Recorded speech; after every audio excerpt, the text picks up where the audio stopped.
Hi there, this is John. Welcome to another edition of Old Guy Career Change. This episode will bring you just about up to date to the present day. I've got three paths ahead of me. One is a full-time job search, which I've basically detached myself from. If lightning strikes, great, but I'm not counting on it. The second is establishing a consultancy. I've got my first paying gig, and this weekend I'm signing the contract for my second paying gig at a higher rate, so yay team. The third path I haven't talked about until now. It's the most risky and exciting and also scary. My third path is to throw away all of software engineering and consider a totally different career, something totally new and different that maybe I haven't ever done before. My first career was hardware engineering, my second was software engineering, and the third career is who knows. I've been on the straight and narrow since high school. Since my junior year of high school, I've been doing computers. That's more years than I care to admit. And so now, for the first time, I'm considering deviating from that. It's true that the current job market isn't great, and I've encountered rank ageism in recruiting and hiring. And it's true that I'm also close to retirement, whatever that means. But it's also true that there's a deeper reason, and I've done more thinking about this. The fact is that software engineering for 2 or 3 years now hasn't been as exciting to me as it used to be. I am by no means the most accomplished person in my occupation. There's many things I don't know, and the rate of change in tech and in software engineering specifically is very high. There's always something new, there's always a new technology, a new framework, a new consideration, a new way of doing things. AI and large language models is perhaps the poster boy for that this year. Nonetheless, there's a large segment of it, a large percentage of it that is kind of the same job after job and year after year. And much of what I read online about software engineering and about large complex projects, so much of the time I'm thinking, yeah, really, no kidding, been there, done that. So what else is new? It would be great to work on something that's totally brand new, where I don't know anything at all. So in this episode, I'm going to detail my thinking about this and the self-assessment that I've been doing. I've got 2 books that I've been using, and I've got a third one on order. It should arrive by middle of next week. And I hope that by seeing my process in detail, it'll be less daunting for you and help you think about whether you want to do career self-assessments, either the one I've done or a completely different one, and what you can maybe get from it. So I am using 2 books. Where are they? The first is Transitions. Let me make sure you get that. And Transitions is mostly a book about thinking about what you want to do. But then there's this, What Color is Your Parachute? This is a great book, and it's centered around, or it's organized around, a self-assessment. The self-assessment in What Color is Your Parachute is great. It's been honed over the years. There are some caveats. I'm going to give them to you now just as an overview, and then you'll see some details of what I'm talking about in a couple of minutes. The first thing to realize is that it's a consumer grade assessment, right? This is not something administered by a professional, and this is you doing a self-assessment in your living room or at your desk.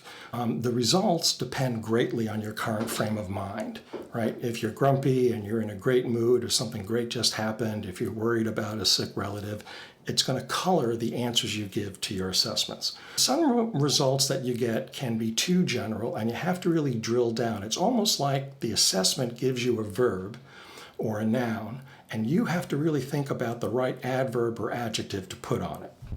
For example, let's say one of the exercises brings out the fact that you really enjoy organizing things, and that's great. Organization does it for you. You enjoy it. There's a big difference between, for example, organizing a Little League roster and batting practice and schedule, and organizing the files of a small business, right? They're both organizing, but they're radically different things, and different skills are needed to do a good job. And lastly, sometimes the results you get out of an exercise are less important than what you don't get out of an exercise. And you'll see examples of that in my results. So here we go. The main exercise in What Color is Your Parachute is called the flower. It consists of 7 petals, each of which describes a particular attribute or property or set of attributes about you. And as you can see, the idea, I guess the metaphor, is that each of these are a petal and you are in the center of the flower. The first petal is my preferred kinds of people to work with. In the exercises, you think about where you've worked, the kinds of people you didn't like to deal with, and then their inverses.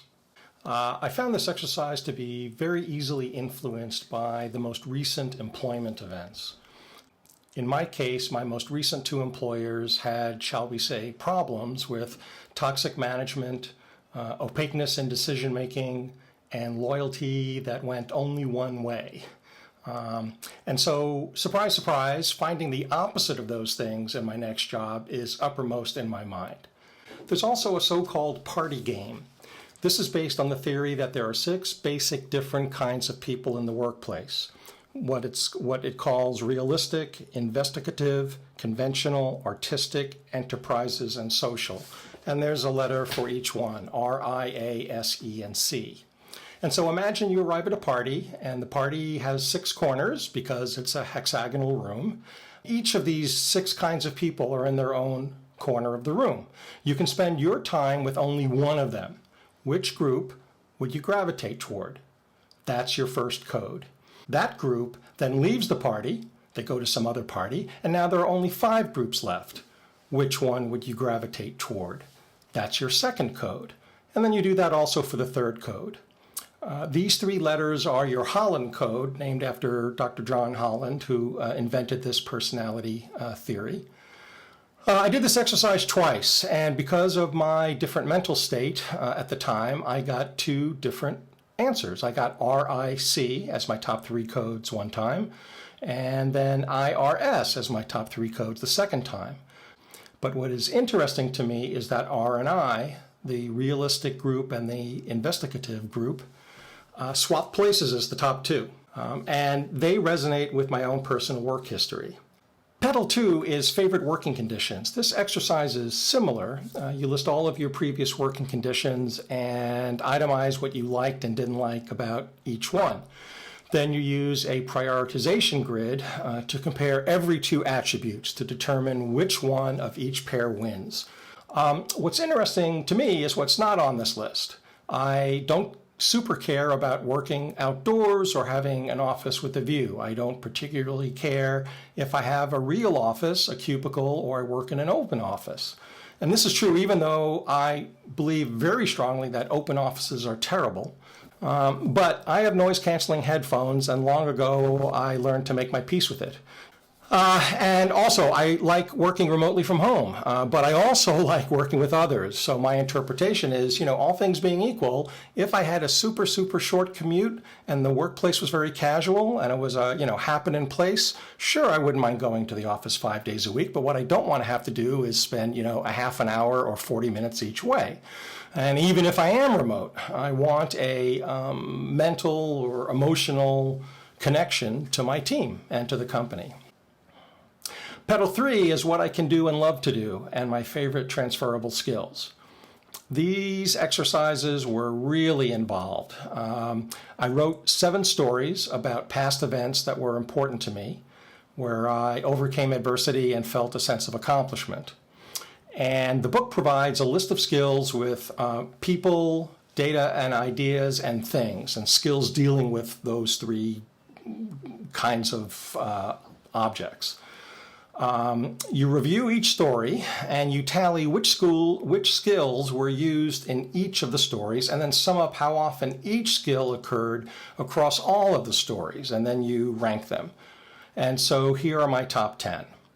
For someone who's been an engineer all their life, these transferable skills are not super surprising. And by the way, by transferable skills, the book means skills that are transferred readily between jobs. But what's not here, right? Manufacturing things, constructing things, keeping and maintaining detailed records, counseling people. Those skills, among many others, weren't present in any of my stories, or if they were, they only occurred once or twice, as opposed to what you see here, which occurred, 5, 6, or 7 times. There's also an exercise from the University of Pennsylvania. It's called the VIA Survey of Character Strengths. You answer a questionnaire, and what comes back is your top 5 character strengths. I've listed the top 3 here. No great surprise, but it reinforces how I already think about myself, my self-image. I love throwing myself into things. I love getting things done, doing whatever it takes. I really value loyalty, but it's has to be bi-directional between the employee and the company. Petal 4, my favorite knowledges, not sure that's a real word, or fields of interest. This was really super involved. You list all the things, all the topics and areas, fields of interest that you know from a variety of sources. And then you fill in a 2x2 matrix. Imagine a matrix where the y-axis is your level of expertise and the x-axis is your level of enthusiasm. So you got 4 quadrants. You then map all of the listed fields of interest, each of the 4 quadrants. And so the idea is to get you to recognize which fields, for example, you have enthusiasm for and you know a lot about, and which fields you don't have any enthusiasm for. So, it doesn't matter whether you know a lot about them, leave those behind. So this is what bubbled up for me. I promised you at the start of this series of videos that I would present information, share information in real time, and that I might in fact change things around. It wasn't going to be a linear path. It was going to be more of a spiral, and this is a case of that. This exercise got me to reconsider that I have had many times a feeling of great accomplishment and satisfaction from my software and hardware projects. I have recalled times when I was exceptionally proud. I felt like I was on top of the world because of what my team and I had just done. Mechanical watches have been a fondness of mine for about 25 years. I've loved animal and pets, specifically dogs and cats, for a long time. Film cameras. I was a camera buff back in the day in high school. In fact, I was one of the photographers, the primary photographer for the high school yearbook, and in college. I slowly gave it up as computers took up more and more of my life. I've always wanted to learn the guitar, case closed. I don't know why I never did. As far back as high school, I wanted to try learning it. I was a woodwinds student, and I had hung my ego on the saxophone, so I never did it, not ever since then, which sounds crazy, but it's true. For communications, I've gravitated toward and gotten enjoyment from writing blogs, writing technical documents and tutorials, these YouTube videos, and other forms of communication. There are 2 commonalities I see in this list. The first is that I enjoy learning to master things. Meaning I enjoy the challenge of learning the ins and outs, the subtleties, the tricks, the idioms, etc. of a new domain, or a domain, I should say, that's new to me. And I enjoy mastering complexity. Petal 5 is all about compensation and levels of responsibility.